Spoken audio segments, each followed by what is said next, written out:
Assalamualaikum warahmatullahi wabarakatuh. Bapak Ibu dosen, kembali lagi dengan saya di channel saya. Nah, kali ini saya kira Bapak Ibu sudah mendapatkan informasi terkait ini ya, yaitu peraturan integritas akademik di perguruan tinggi yang beberapa hari yang lalu itu dikeluarkan oleh Direktorat Jenderal Pendidikan Tinggi ya, Kementerian Pendidikan Tinggi, Sains dan Teknologi. Jadi ini penting, dimana karena ini adalah merupakan himbauan kepada universitas-universitas untuk segera menyusun SOP ya, terkait dengan integritas akademik. Tapi sebelum kita lanjut, saya mau menginformasikan kepada Bapak Ibu dosen, jikalau Bapak Ibu dosen berkenan untuk mendownload e-book yang bisa digunakan untuk prompting menulis jurnal internasional, nasional, kemudian kegiatan akademik yang lain, tridharma yang lain, Bapak Ibu bisa mendownloadnya melalui link yang sudah saya sediakan di deskripsi dari video ini. Baik Bapak Ibu,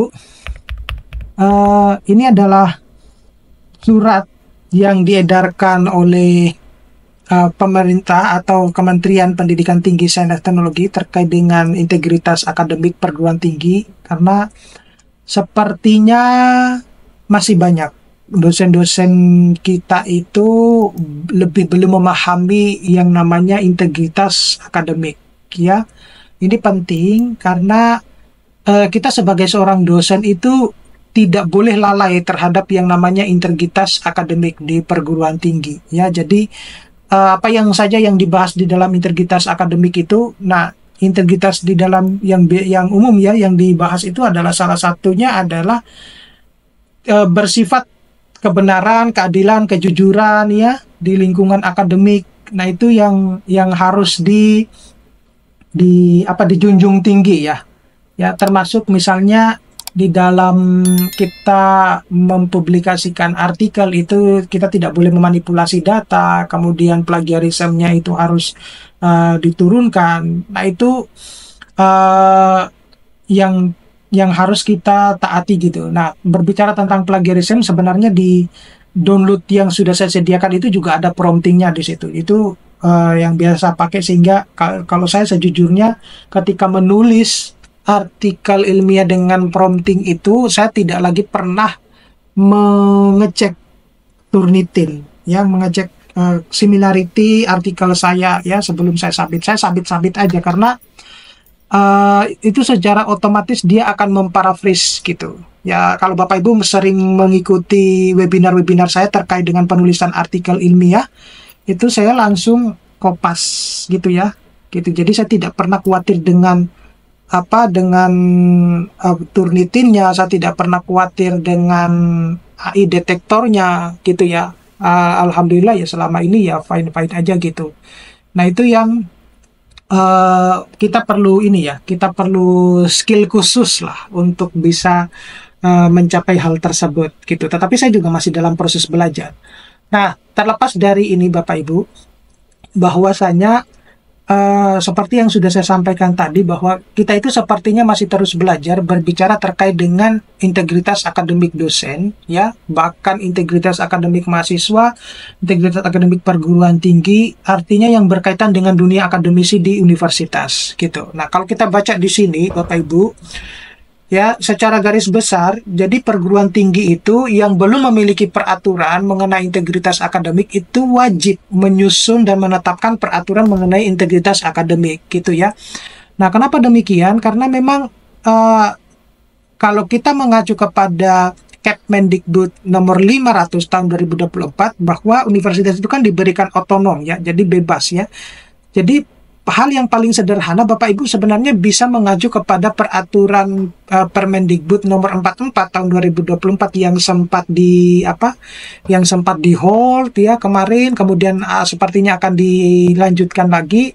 Nah, itu di situ ada etika dosen di bagian belakang. Nah, kalau kembali mengacu kepada Permendikbud nomor 500 tahun 2024, itu adalah bagi universitas ataupun dosen yang melanggar etika dosen itu ya, ataupun etika universitas, integritas akademik, maka universitas dan dosennya itu akan mendapatkan demosi gitu. Jadi Apa yang harus dilakukan? Ya tentu Bapak Ibu menyusun SOP integritas akademiknya itu sesuai dengan standar minimum yang ditetapkan oleh kementerian, ya, Mendikti Itu saja dulu. Nah, kalau Bapak Ibu merasa bahwa apa yang distandarkan secara minimum itu Bapak Ibu bisa melampaui, ya Bapak Ibu bisa membuat SOP-nya yang lebih di atas itu gitu ya, di atas dari apa yang ditetapkan gitu.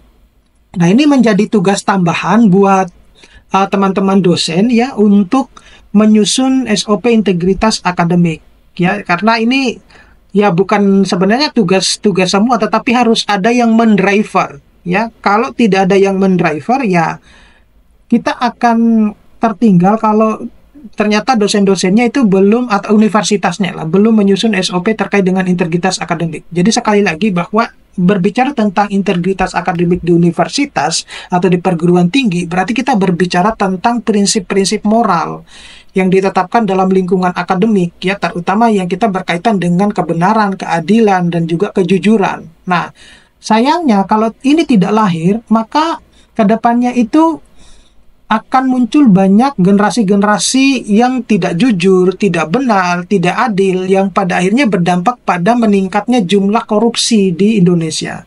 Semacam itu. Nah, oleh karena itu, perguruan tinggi itu memiliki memiliki wewenang yang kuat dalam menciptakan generasi yang lebih baik. Nah, itu semuanya tergantung dari SOP yang nanti Bapak Ibu akan susun.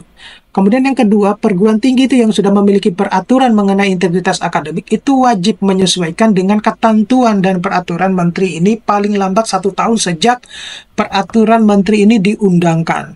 Gitu. Jadi Bapak Ibu bisa menindaklanjuti ya hal ini kepada, saya kira LLDikti juga sudah menyebarkan di website-websitenya terkait dengan informasi tersebut. Nah, tinggal kesiapan masing-masing universitas untuk menyusun SOP dari integritas akademik ini, gitu ya. Jadi apa saja yang harus disusun ya. Jadi ada peraturan tentang integritas akademik itu sendiri, Bapak Ibu bisa mengacu kepada peraturan yang telah ditetapkan oleh Menteri Pendidikan Tinggi, Sains dan Teknologi. Kemudian ada SOP tentang pelaporan pelanggaran integritas akademik ya. Artinya seperti apa? Artinya adalah bagaimana kalau misalnya universitasnya melanggar integritas akademik. Bagaimana kalau dosennya? Bagaimana kalau mahasiswanya? Bagaimana kalau tenaga pendidikannya? Itu Bapak Ibu harus menyusun SOP tersebut. Kemudian ada standar operasional prosedur juga yang pemeriksaan pelanggaran integritas akademik. Nah, siapa ini? Nah, itu jadi ada audit internal dan mungkin juga ada audit eksternal. Nah, jadi sebelum diaudit eksternal ya, mungkin Bapak Ibu harus mengaudit dulu ini universitasnya. Misalnya ada terjadi pelanggaran plagiat ya, itu banyak terjadi di kampus-kampus. Atau misalnya contohnya yang sering kali nebeng nama ya, itu adalah salah satu pelanggaran integritas akademik. Nebeng nama seperti apa misalnya? Nebeng nama di artikel-artikel. Nah, ini orang-orang yang semacam ini itu perlu harus diberikan wawasan bahwa kalau tidak siap menjadi dosen ya udah jadi guru aja. Semacam itu sebenarnya, sesederhana itu ya. Nah, bagi mereka yang tidak memiliki kontribusi sama sekali kemudian nebeng nama di artikel-artikel, itu sebenarnya dia telah melakukan pelanggaran kode etik dosen, kode etik publikasi gitu, dan itu merupakan bagian dari integritas akademik. Itu salah satu contohnya ya. Jadi sesederhana sebenarnya kalau kita berbicara tentang integritas akademik, tetapi yang sulit itu adalah mempraktekannya gitu. Jadi Bapak Ibu saya kira ya, mampu lah untuk menyusun SOP ini ya, mampu. Tetapi yang sulit itu adalah menjalankan SOP tersebut sesuai dengan prosedur-prosedur yang ada. Makanya pentingnya bahwa di dalam universitas, satu universitas atau perguruan tinggi itu ada orang-orang ini yang sudah ditunjuk khusus ya, yang memahami integritas akademik sehingga tidak segan-segan ini untuk memberikan demosi ya, internal dulu lah, demosinya internal. Jadi demosi kepada, terutama kalau kepada dosennya ya. Nah, kalau terjadi kepada universitasnya, nah itu sudah bisa dikatakan sebagai itu ada pelanggaran ringan, sedang dan berat ya, semacam itu. Kalau pelanggaran berat itu ya pemberhentian izin menjalankan universitas, itu saja sih sebenarnya. Nah, itu seperti apa? Nah, itu Bapak Ibu lebih jelasnya mungkin bisa bisa membaca peraturan yang ada ya, atau SOP yang ada ya, gitu. Ya mungkin ada bagian yang terlibat di dalam organisasi tertentu lah, mungkin semacam itu. Nah, itu saya tidak terlalu mau membahas lebih dalam. Dan yang keempat itu kode etik dosen, tenaga kependidikan dan mahasiswa. Kode etik dosen itu sebenarnya sudah tertulis jelas di Permendikbud Ristek nomor 44 tahun 2024 di halaman terakhir. Bapak Ibu bisa mengacu ke situ, itu juga yang paling standar, yang paling minimum. Gitu, Bapak Ibu bisa mengikuti itu atau bisa berinovasi. Yang penting itu tadi, integritas akademiknya dijaga. Oke, mudah-mudahan ini bisa bermanfaat buat teman-teman dosen. Nanti kita akan ketemu pada video-video berikutnya. Saya Iri, assalamualaikum warahmatullahi wabarakatuh.